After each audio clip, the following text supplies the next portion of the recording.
Good evening. Do you believe in psychic ability? Can you sense what image has been wrapped up behind me here?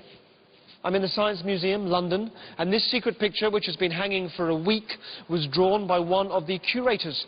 She wrapped it up herself, and she is the only person in the world who knows what it is. So get a pen and loads of paper ready. You are going to take part in a nationwide remote viewing experiment, the largest of its kind. Welcome to the show.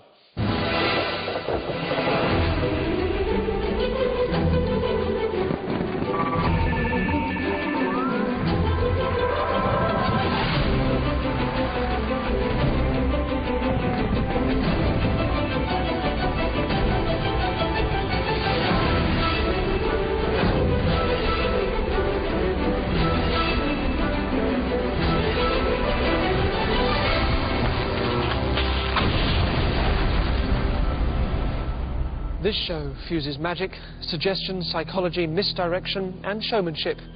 Good evening. Millions of dollars were spent in the 60s and 70s by America and Russia to develop superhuman powers as part of a psychic arms race that ran alongside the Cold War. And tonight we revive some of that bizarre research. I'm in the Science Museum in London, and upstairs, wrapped up in newspaper, is a simple design of some sort, drawn in secret by a lady called Katie, who's a curator of this world-famous museum. Only she knows what it is. I have no idea myself. But is it possible for you, as a nation of viewers, to somehow sense what the design is behind that newspaper? For 7 days, people were able to come and see the picture and draw what they think it is, and online, people have been able to do the same thing, and arriving now, I have a crowd who are ready to try it for themselves. This is an experiment into a psychic skill known as remote viewing. To take part at home, you're going to need a pen and plenty of paper and something to rest on. And as you watch the show tonight, we're going to keep a shot of the hidden design on the screen. So start now to get a sense of what it is. I can't influence you. I don't know what it is myself. Before we do this, though, there's much to show you about this kind of psychic phenomenon and where it came from. And our story starts with a box of bricks.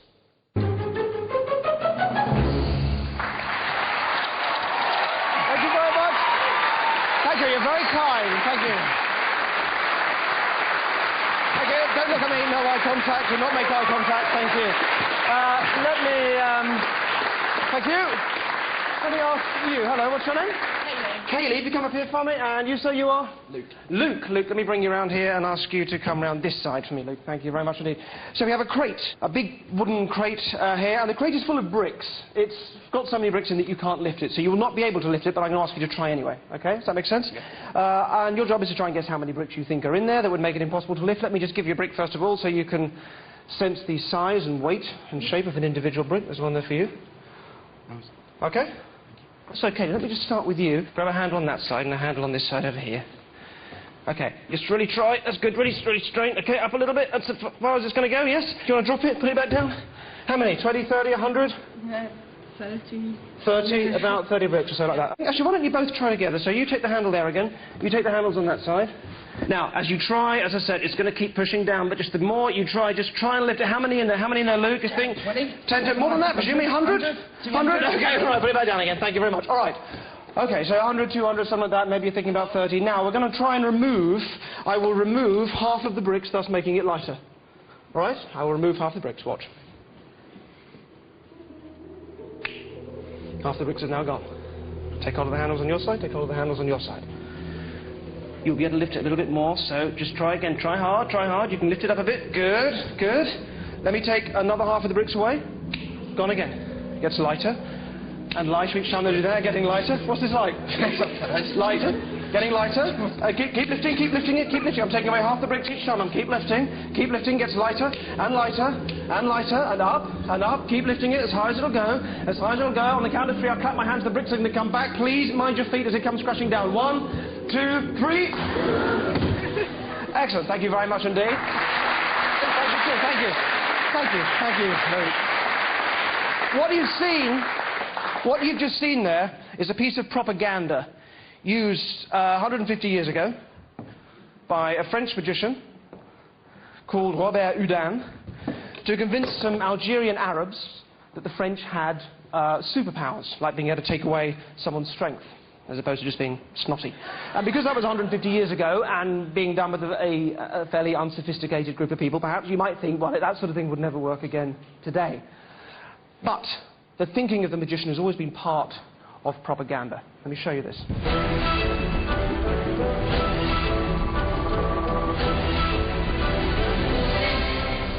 In 1968, the Russian KGB leaked a piece of footage as propaganda to the CIA. And the Americans were terrified because it suggested that the Russians had learned to harness the human mind as a weapon. And this led to the CIA reacting by doing their own psychic research, and then this extraordinary kind of psychic arms race developed for 20 years, costing millions and millions of dollars. I'm going to show you the footage that kicked all this off. This is a woman called Nina Kulagina, and she is moving a compass needle using her psychic ability. Have a look.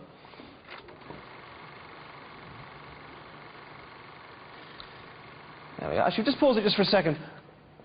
The fact this is weird, old, grainy, silent footage immediately makes it seem much more plausible, like it might be science, like it might be really happening, which may be true. She might absolutely be doing this for real, or she may have magnets in her bra. All I'm saying is just bear that in mind as you carry on watching this. There you go. I think the magnetics theory holds. And our nipples repel each other as well, which is another clue. Oh, look at this bulb at the end flickering out is interesting as well. Now, you've all brought light bulbs with you. We asked you to bring bulbs from home. Get your bulbs out. I want to see them.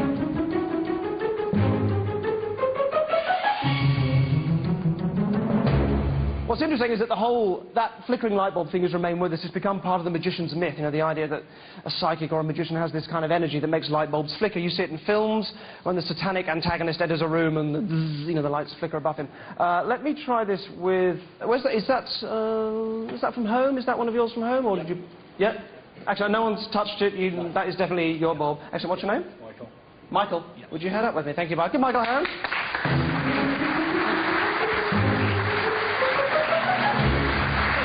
If you can put yourself there. Thank you, Michael. I'm going to ask you, can you initial that sort of metal base of the bulb, and on both sides as well, just so you can keep your eye on that, and you'll know that it will remain your bulb throughout. These metal bases on light bulbs, sadly, are not magnetic, so my special bra won't do me any good today. Which you're wearing it anyway, just in case. But thank you. Pop that there. So, Michael, if you sort of forget about all the kind of fake psychics and charlatans. The fact is we're hardwired to convince ourselves of these kind of beliefs. The moment you start to entertain the idea of a psychic belief, then instead of laying dormant on the table like your bulb here, it starts to gain its own momentum.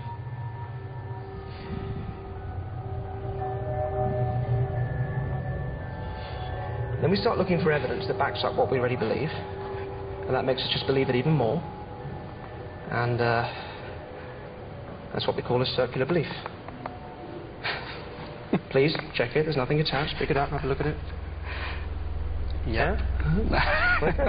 Now, if you hold it in... Actually, hold both hands out. If you take it... so you can hold the base of it like that. Okay. Just up like that. That's great. What happens is, eventually, you end up sort of taking hold of this belief. It becomes part of your values. It sort of becomes your thing. And it means that instead of sort of worrying about, oh, is this all there is to life, you can end up taking a deep breath in and letting this belief in rubbish become your guiding light. Become something that you want to share with everybody else, regardless of whether or not they want to hear about it. And I think it takes real guts, Michael, to be able to take that belief and to be able to sit back and kind of look at it from a different perspective. Something you can look at that you can even isolate. Actually, can you open the bag up for me? Thank you. Drop that in there. Thank you. Like that. So you can isolate the belief and you can look at it in isolation. You can kind of contain it and study it and think to yourself, is that something that has any basis in reality at all? And if not, should I be making major life decisions based on it? And you can get really close up to it and examine it and question it and question it. And if you're brave enough, maybe you can just let it go.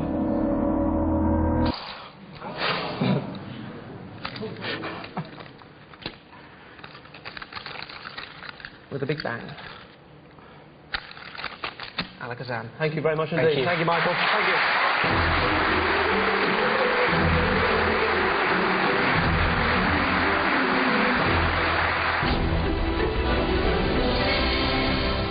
So, No, to be clear, I do not believe in psychic ability, and my attempt at remote viewing tonight does not rely on the paranormal.